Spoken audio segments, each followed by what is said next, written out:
江府预备9代喜女，到我出生时正是第9代。威严的祖父守在屋外，接生婆向我爹道：“少爷可看清了，活不活？”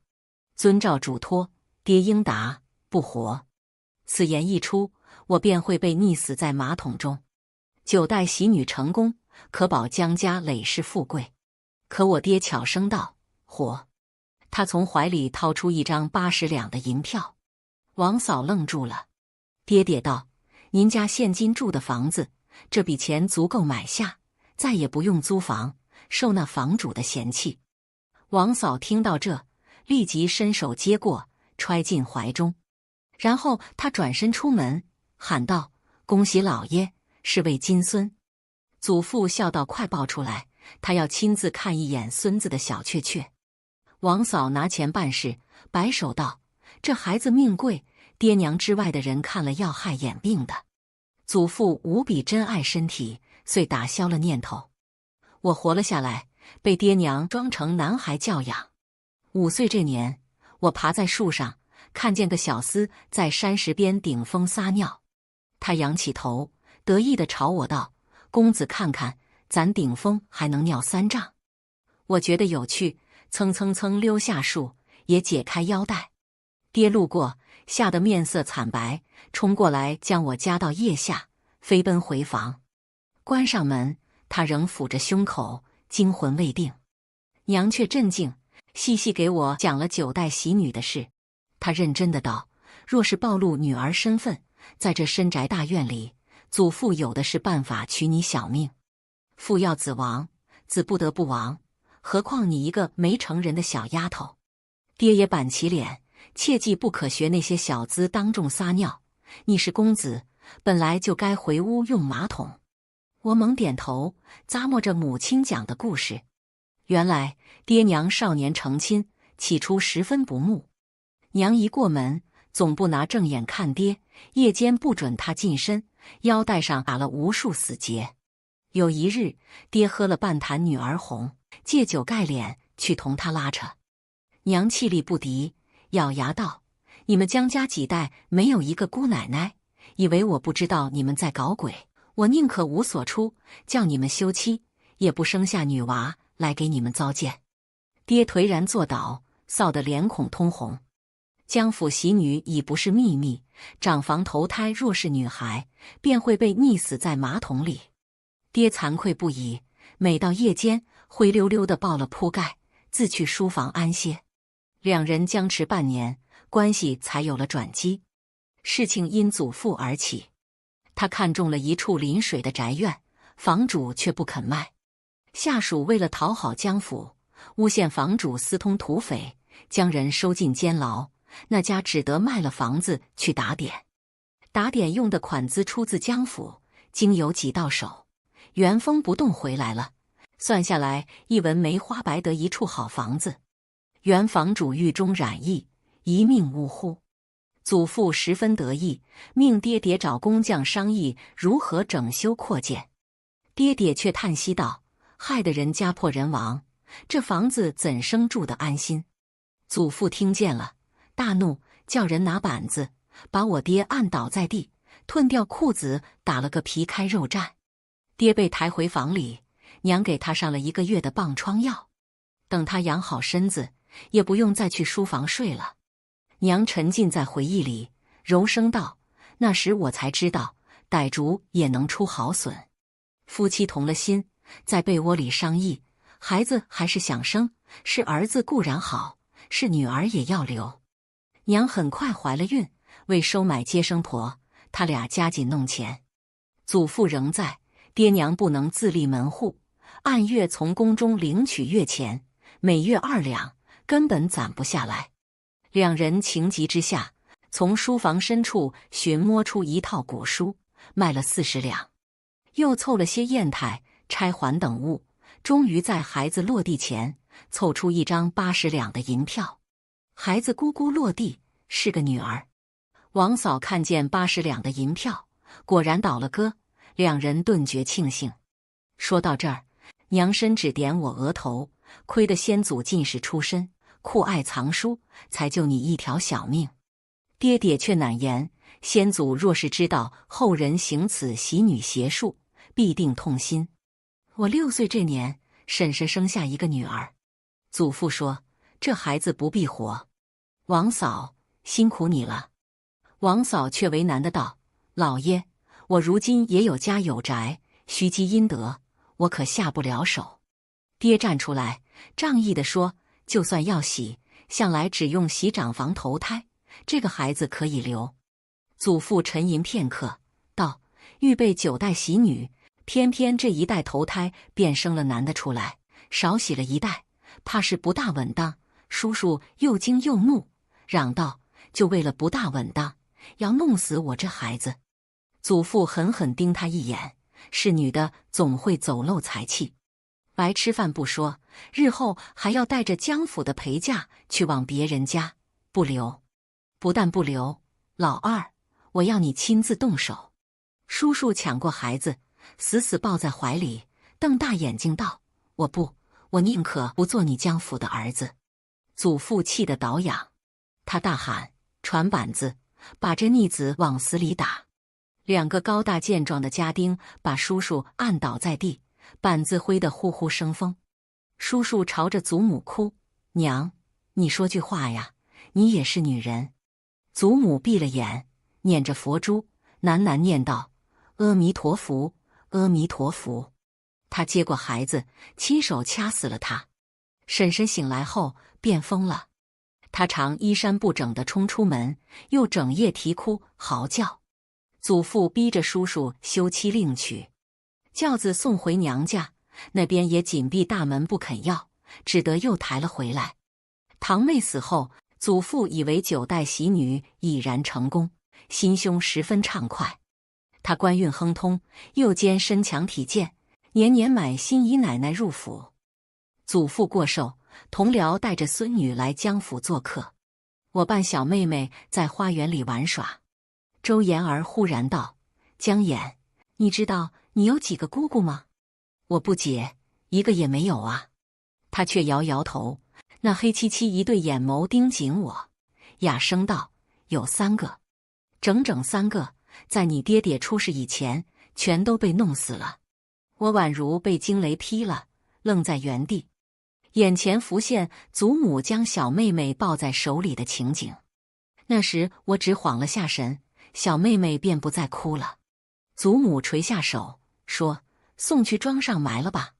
那3个孩子也是祖母亲手掐死的吗？我不禁打了个寒战。周妍儿将小手背在身后，冷冷的道：叫你爷爷打消结亲的念头吧，我以后是不会嫁给你的。我娘说：你们这种人家不配娶女子进门。她看我那眼神，像看大石底下肮脏的臭虫，一阵羞耻袭上心头。我忍不住道：这种事不会再发生了。她撇撇嘴，光说说谁都会。我却很笃定，我不会成亲的，一切到此为止。我于骑射刀剑上颇有天资，师傅们教我武艺，总是一点就通，个个乐得笑眯了眼睛，夸赞我是奇才。我于念书一事却资质平平，6岁开蒙，到12岁，整整读了6年书。书也许想认识我，我可不耐烦认识他们。但教书先生狡猾，总是报喜不报忧。祖父又愿意信他，毕竟是9代喜女洗出来的大孙呐。祖父说我将来必定进士及第，光耀门楣。爹却依旧活得憋屈，他不会念书，没机会去外面做官，在祖父手下讨生活，屁股仍时常开花。娘为他上药，恨恨的道：等眼儿平安长大，叫老东西傻眼。爹眉头皱得更深，到时候世上有没有一条大路给眼儿走呢？娘怒拍一掌，又说丧气话：这些年咱们滚雪球般攒下偌大私房，还怕铺不出一条路来。生我那时，爹娘倒卖古书尝到了甜头，之后故技重施，弄到了一笔银子。娘找了个人在台前露面，正经做起生意来。官宦人家生怕沾染了行商2字，掉入末流。娘却笑道：有钱能使鬼推磨。当年祖父弄权使诈，占了别人的房子，喜滋滋搬入后，常在转弯处看见鬼影。他说不信鬼神，却很快大病一场，于是仓皇逃离。房子空置多年，成了鬼屋，租也租不出去。人们都说原房主阴魂不散。娘找人出面，用很低廉的价格将鬼屋买了下来，拿出多年积蓄整修，使其变为城中最新最大的酒楼。他把原房主一家老小安顿在3楼，城中人都夸为善举，前来捧场。酒楼生意兴旺，终日人头攒动，觥筹交错，一月能有数百两的进项。他在灯下打算盘，对我说：“燕儿，等你长大，娘让你恢复本来面貌，以女儿身做大梁国最豪富的人。”他望向半空，似是看见了那景象。嘿嘿，到时候老东西会不会气得当场吐血？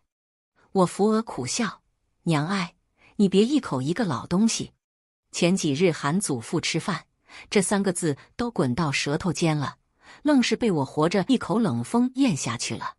几年后的秋天，因匪患严重，派去收田租的管家杳无音信。祖父在花厅上急得来回踱步。他想了想，朝我爹道：“老大，你亲自下乡走一趟，1分租都不能少收。”娘抗议道：“外面那么乱，相公手无缚鸡之力，出门还不是送死？”祖父瞪了眼睛，难不成要我老人家亲自去？大少奶奶近来主意是越发多了。我娘抿住嘴，偷偷翻了个白眼。回到房里，她撺掇我爹：“你去酒楼躲躲，犯不着为了点田租把命搭进去。”爹却摇摇头，道：“总该给江家出点力，这是我做儿子的本分。”娘哑然失笑：“这样的家还谈什么本分？”可爹去意已决。傍晚时分，有个少年来到江家门前，求见大少奶奶。他请求娘禀退仆从，又朝我看了看。娘叫他放心，他才道：“婶子，听说大叔要出门，我这有个东西。”他掏出一块粗糙的玉佩，系着银色丝绦。少年低声道：“几年前伏虎山的人来我家，悄悄送了这东西。我想大叔拿着它，路上若是遇到点什么事，兴许能派上用场。”娘默默接过，神情复杂。当年祖父为了占他家房子，诬陷他爹通匪，窝藏过伏虎山大当家。那时大当家已被处斩，死无对证。孰料消息放出去，伏虎山当了真，就此记下一段恩情。爹揣着这块玉佩出了门。第5天，随行的小厮独自逃了回来，哭着道：“遇上土匪了，少爷叫我快跑，自己没跟上来。”祖父忙问：“田租呢？带回来没有？”小厮抹着眼泪道：“连田庄都没走到，少爷就丢了，哪里来的田租呢？”我爹生死未卜，再无音信。娘没哭也没嚷，他照常替爹收拾4季衣物，擦拭文房4宝，好像他随时会走进江家大门。有时对着无人处，他恨恨骂一句：“叫你不去，非要去，真是活该。”祖父说田租没收上来，全家都要勒紧腰带过日子，将月例砍去大半。好在我们并不靠那点钱生活。有天，祖父踱进厨房，见厨娘单独做了份饭菜，预备送给偏院里的婶婶吃。他气得直嚷：“一个被休的弃妇赖在我家，还这般好吃好喝供着他，不准再送了。”厨娘道：“是二少爷出门前单独放下来的钱，没用宫中的钱。叔叔2年没回家了。走前，他曾对我爹娘说，婶婶那凄哀的眼神让他心如刀绞，只能逃走。”祖父冷笑一声：“他有什么自己的钱？他没收了那笔款子，命下人只管送些残羹冷炙，就当喂狗，饿死了大家干净。”娘听说了这事，把婶婶接到我们院中。接着他走到墙边，扬声咒骂道：“贪心的老东西，不得好死！预备把这钱带到棺材中用吗？”声音穿过院墙，传到了祖父耳朵里，气得他咳了一夜。清早，他派了个老嬷嬷来掌娘的嘴。老嬷嬷进院子坐下，娘若无其事地问好，端茶。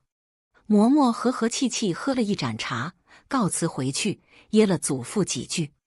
大少奶奶低眉顺眼，可怜见的，老爷若是耳朵打鸣，该找个郎中好好看看，别疑神疑鬼，弄得家宅不宁。底下人已被欠了好几个月的工钱，私下都是娘在接济。他们不知道娘是个富商，只当孤儿寡母还有济人之心，十分感激。2个专门打板子的大汉来旺来福，是一对亲兄弟。老娘去世无钱下葬，求到祖父面前。祖父翻着眼哼唧半天，抠抠搜搜地掏出了一点碎银子，他俩面面相觑，还得磕头谢恩。娘听说这事，给了下葬的钱。他俩跪着哭，说当初不该对我爹下那样的狠手。娘淡淡道：“在其位，谋其事，冤有头，债有主，你们不必这样。”几年间，娘的酒楼铺子开遍周边城镇，积下数千万家财。梁国却和南边的吴国打起仗来了。国主年老昏聩，心意摇摆，战事节节失利。姜家的田庄大半毁于战火，娘的酒楼也遭到土匪的滋扰。我向娘辞行，要去投军，她依依不舍。战场上刀剑无眼，风霜苦寒，哪里是你一个姑娘家能经受的？我却笑了，娘，也许正因是乱世，才给了女儿闯出一条路的机会。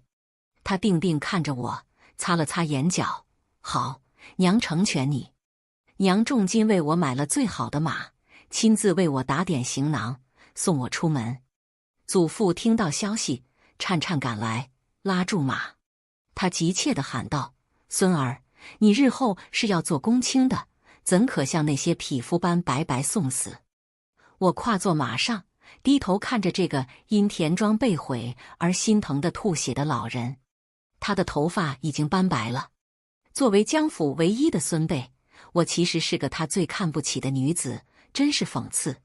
我不再犹豫，纵马而去。战场上烟尘滚滚，有刺鼻的血腥气，受伤的兵士在帐篷里呻吟。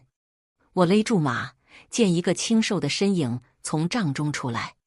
那人看向我，挑了挑眉，语声清越：“真想不到江家会舍得让你来。”是周延儿，他竟成了随军的医师，两手攥着染血的棉布，神情自若。我朝他会心一笑。当天我投在周老将军麾下，他是周延儿的伯父，军纪严明，使我钦佩。黎明，战鼓擂响，我一马当先冲出去，奋力砍杀。佩剑很快砍得卷了刃，我便从死人手里夺过刀来，接着砍。战事残酷，你死我活，不过须臾一瞬。日升月落，一晃我在军中3年，胳膊上攒下2处伤口，都是周延儿亲手包扎的。敌方刀尖带刺，将我的血肉拉得翻卷过来，露出森森白骨。周延儿包扎完毕，又煎好草药，端来帐中，放下便走。一场鏖战，周老将军被射中咽喉，翻落马背。我探身将他捞起，就回军帐。临终前，他指着周延儿，眼睛却看着我。我握住他的手，重重点头：“我会照顾延儿的。”他方才合上眼。出了帐门，周延儿别过脸去，急急地说：“你放心，我没当真，知道你下决心不成亲的。”后来我因立下先登之功，成了新的将军，将关卡守得固若金汤，还不时奇袭，重挫敌军。敌方集合了主力来攻打我们，后援迟迟不到，军心渐乱。一日，下属来找我议事，当着周延儿的面，大咧咧道：“恳请将军用延儿姑娘犒军，以振士气。”我反问道：“为何偏偏是她？”这些年，我收留了不少贫苦无依的女子，有从军之意者，便令其着甲衣练武杀敌；余者跟着延儿照护伤兵，或收拾粮草，各司其职，按月领饷。这人却指名道姓要周妍儿，有趣。他理直气壮：“将军，都说妍儿姑娘倾慕于您，拿她犒军，才能使兄弟们感恩戴德。远的不说，近来就有魏将军拿2位爱妾犒军，隔日便取得大捷。”我眯起眼睛，笑道：“犒军怎么犒？是让医师去做军妓，还是想吃他的肉？”对方咂了咂嘴，难掩喜意：“您放心交给手下，我会安排好的。”真是昏头了，以为我不知道，昨日他闲着脸凑到妍儿面前，被一掌打在脸上，这才泄恨报复。我大喝一声：“叛徒！大敌当前，竟然撺掇主将害死医师，你不配做我大梁国的国民！”我下去一脚踢翻在地，亲自将他捆了起来。他打着滚叫骂：“姜妍，你这个阎罗！我堂堂皇亲国戚，你岂敢动我？”我大笑：“好一个皇亲国戚！梁王后宫佳丽3000，梁国如今遍地都是国舅老爷。这位国舅爷仗着手段油滑，惯于欺压众人。”我从他铺盖里搜出了私通敌军的证据，拿着叛徒犒了军，果然士气大振。敌军在城下扎营，粮草充足，我们的粮草却只够3天了。辛苦递出的信全无回音。我在月光下细细磨好刀，又痛饮了一盅酒。在天将明未明，人最疲倦困顿时分，打开城门，率精锐杀了出去。敌方许多兵士还未摆好架势，就被我一刀砍落。我一路杀到主将跟前，斩了他的首级，迎风高挑。风携着血滴滴落在我脸上，我若无其事的狞笑。敌方绝望呼喊：“这姜妍果真是个阎罗！”他们退了兵。周妍儿背着药箱冲到我面前，我拿手背抹抹脸，道：“不是我的血。”正收拾着对方落下来的辎重粮草，听见车轮呀呀声，一行人像在逃难，带了好些笨重东西。为首是个中年女子，包着块头巾，灰扑扑的。行近，她朝我笑，皓白的牙齿在日光下闪了闪。是我娘，娘来了。她是来送粮草的。那些狼狈的柜子、破车轮，不过为了掩人耳目。我走到娘面前，欢喜的不知道说什么，只一个劲儿挠头盔。娘扯过一条布巾，低着头拍了拍自己，又来拍打我。瞧瞧，弄得一身灰，你究竟几日洗沐一次啊？我假装没听出她语气中的哽咽，只憨笑。傍晚，我陪着娘在城墙上看着渐渐西沉的落日。娘摸着我胳膊上的旧伤痕，叹了口气，打了这么多年仗，何时让我儿在家过点安生太平日子？我苦笑，外敌未灭，何以为家？墙下，周妍儿在露天的大锅里熬药，草药的苦味丝丝缕缕地漫上来。娘看着她，轻轻道：“那孩子似是对你有意，娘毕竟是过来人，燕儿，切莫伤他的心。”我点了点头。王上的信终于送达，信中说吴国已送来议和书。据探子暗报，被我斩掉首级的主将是吴王最心爱的儿子，他痛哭不已，命举国大丧。梁王要我安顿好这里的事，去伏虎山剿匪，说匪徒日益猖狂，将成大患。我依令行事，行军7日，将到伏虎山地界，命大家安营扎寨。夜深，苍蓝夜空星子闪烁，有风拂过芦苇，簌簌有声。我拔剑出鞘，有人来了。来人从容地挡住我的剑，轻笑：“徒弟大有长进。”这声音颇为熟悉，我又惊又喜，正要叫师傅，他做了个噤声的手势，从袖中掏出了一块玉佩。那银色丝绦上打的结，我是认得的。营地外，芦苇荡中，多年不见的爹笑吟吟看着我，师傅默默立在他身边。爹两手比划着，讲起别后的经历。碰上土匪了，掏出玉佩，他们说放是不能放你，跟我们走吧。我读过几本兵法，又懂得看一点天象，所以混了个军师。你师父是遭奸人陷害才来这儿的，他实在厉害，每战必捷。半年前，半年前伏虎山的头领不幸亡故了，我便领着众人拜了他为新的大王。爹眼神闪烁，我却心下了然。师父既然这么厉害，一山不容二虎。爹爹接着道：“你师父官宦人家出身，不愿终身落草，玷辱先人，便和我合议，向梁王请求招安，去边境抵抗吴军。”他脸色一沉，咬牙道：“前几日信到了，只有一个条件，替他灭了有谋逆之心的臣子。”啊，对，就是你！爹气鼓鼓地指着我。师父忽然开了口：“边境初定，就要绞杀大将，也配称一国之君。徒弟何不取而代之？”我脑中一片混乱。不久前还是凯旋的功臣，何时成了逆贼？这会儿我又要谋反了。爹爹轻拍我肩膀：“燕儿，梁国不是没出过女王，江衍将军战功赫赫，保家卫国，为何做不得那王位？”师父惊得结巴：“什么？你说我徒儿是个姑娘？”我和爹微笑不语，他抹了把脸：“姑娘就姑娘吧，咱们反定了。”第二日，我不费一兵一卒，生擒了伏虎山首领。梁王派来的禁军不幸中了埋伏，死伤大半。他来信安抚，说不会追究我接应不利的过错，命我速速进京城，受他嘉奖。我当着信使痛哭着回信，眼泪都滴落在信纸上。祖父病危，臣无祖父，无已有今日，请允准我回家探望。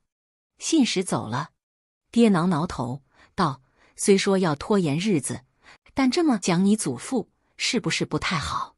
我擦了擦脸，没答话。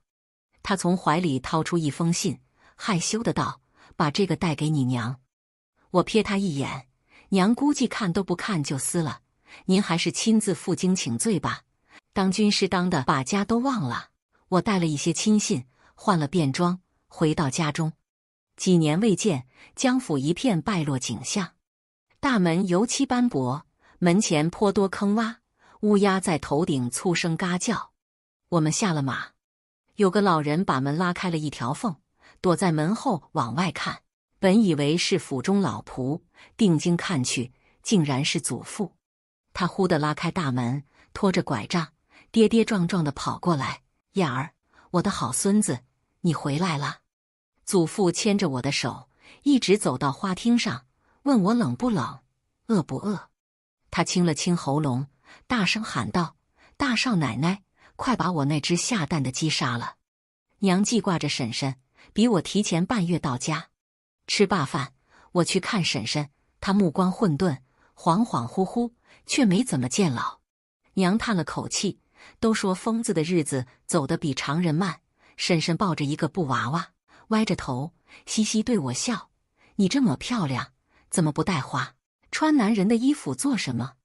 娘像哄孩子一样，弯腰摸摸她手心：“你看得出她是女娃娃呀，真聪明。”寂静中，房门忽然被推得大敞，哗啦一声，青花碗砸在地上，汤水四溅。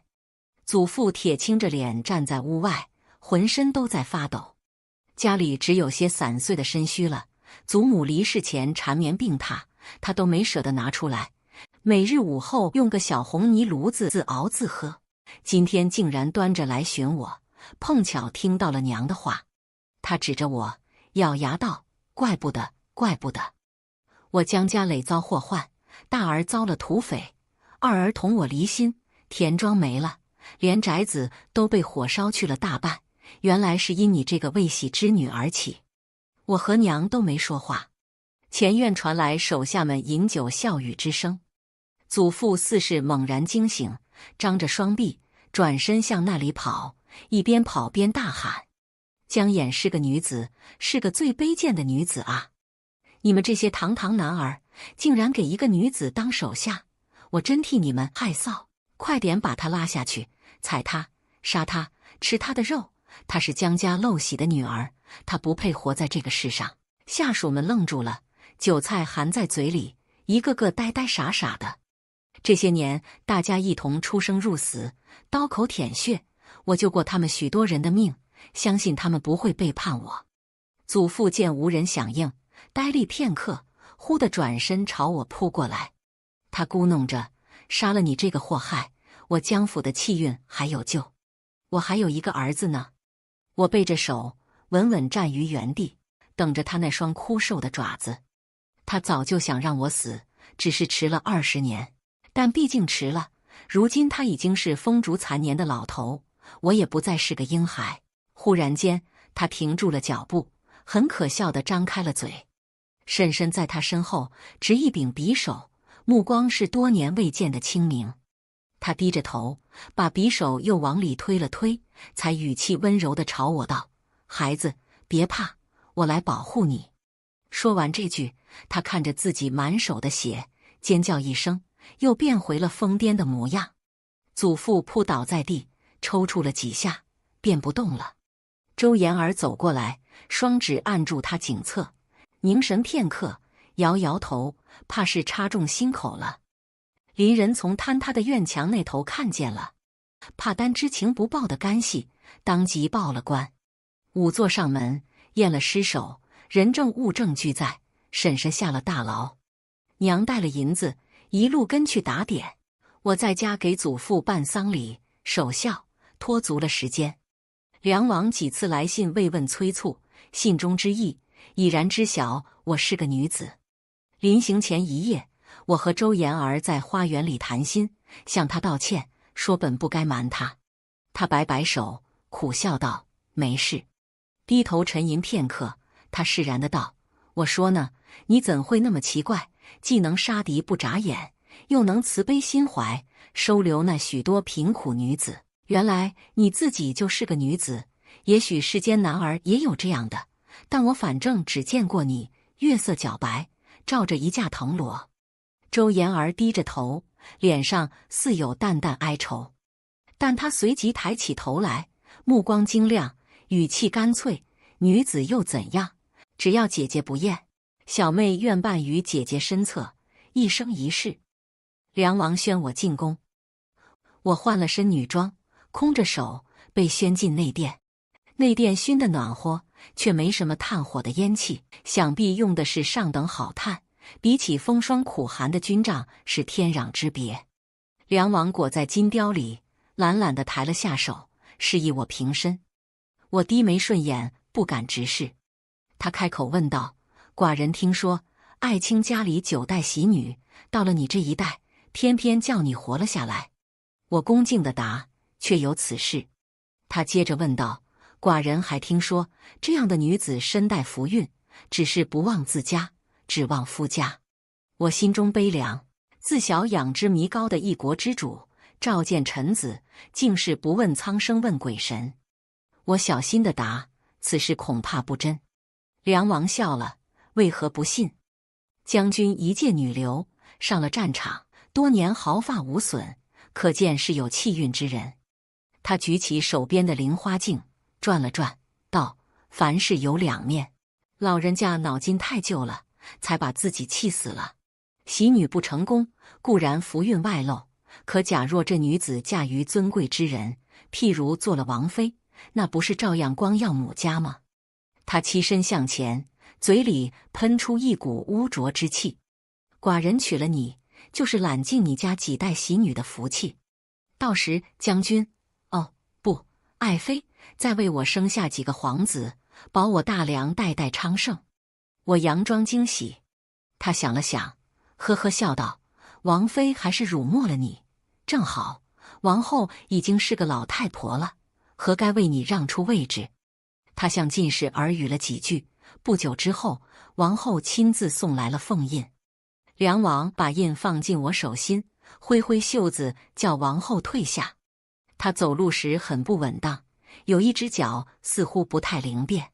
我想起传言，王后曾穿着粗布衣裳向梁王进言，劝他莫在外忧内患之际大肆兴建宫殿。梁王却斥他做戏，将一国之母当众打伤。他心爱的几个儿子因被猜忌，也陆续过世了。梁国县下连个成年的王嗣都没有，也许梁王觉得自己能活到天长地久吧。我被安排在金叶宫中住下，梁王命手下写了封免死诏书，赦了婶婶的罪。宫人伺候我沐浴吃斋，等待7天后的封后大典。我偷偷多干了2件事：一是深夜偷偷吃肉，二是前去王后住处探望。她那里荒凉得很，一个伺候的人都没有。王后兴致很好，留我谈心。她说，我的家乡就在将军镇守过的那座小城，若不是有将军在，父母姊妹如今都已经是吴国人的奴隶了。将军想做什么事，尽管去做，奴微末之躯，愿为将军效力。仁者为君，才是百姓之福。我看着她的眼睛，这实在是个聪慧的女人。不过2次见面，她已看穿我心中意图。第5日，周延儿以我妹妹的身份进宫探望，梁王甚是愉悦，戏言道：“等你姐接做了中宫，寡人也册封你做个美人。”延儿嘴角含笑，亲自奉上一盏甜汤，媚声道：“王上先尝尝这盏汤，也许觉得奴家手艺不精，便不喜了。”梁王接过，拿着银针验毒的进士被他不耐烦地推开。他顿了片刻，豪气地一饮而尽。他一离开，延儿便目光冰冷。他淡淡道：“姐姐，天快转暖了，新衣已经为你做好了。”大喜之日转眼即到。梁王昏昏沉沉地上了殿，没走几步便猝然倒地。他内里空虚，延儿奉上的甜汤于常人无碍，于他却是猛药。不过我们并没料想到他死得这么恰逢其时，一众文臣吓得呆住。我没管他，自顾自走到正中的椅子上坐下。禁军冲了进来，提着剑，迟疑着不敢上前。遥遥听见军角在吹，有个进士慌张地滚进殿中，说大军已经闯进宫门，军权在手，又有爹和师傅从旁协助，封后大典成了新王登基之典。王袍是延儿亲手做好的，绣得相当不赖。王后是个真正的才女，她写了封诏书，引经据典，支持江衍作为女帝即位。我十分感激。大事完毕，爹娘才终于会面。院中，爹裸着上身，背着一摞柴火，偷偷看娘的脸色。娘神色出奇平静，走过去，拿起一根掂了掂，又羞羞甩了2下。爹吓得闭上眼，却没敢躲。娘笑了笑，很大度的道：“起来吧，你既然助我的女儿登上了王位，我什么都能原谅你。”平静的日子并未持续太久。吴国听说梁国女帝即位，还是当初单枪匹马杀了王子那位，大怒，叫嚣着要灭了梁国。我决定亲征，师傅同我一起去。延儿打点了足够的药材，爹娘投身后勤，负责运送粮草。王后送我出征，她说作为宰相，会尽责地替我守好江山。战旗猎猎，红日东升，我催动战马，朝着远方行去。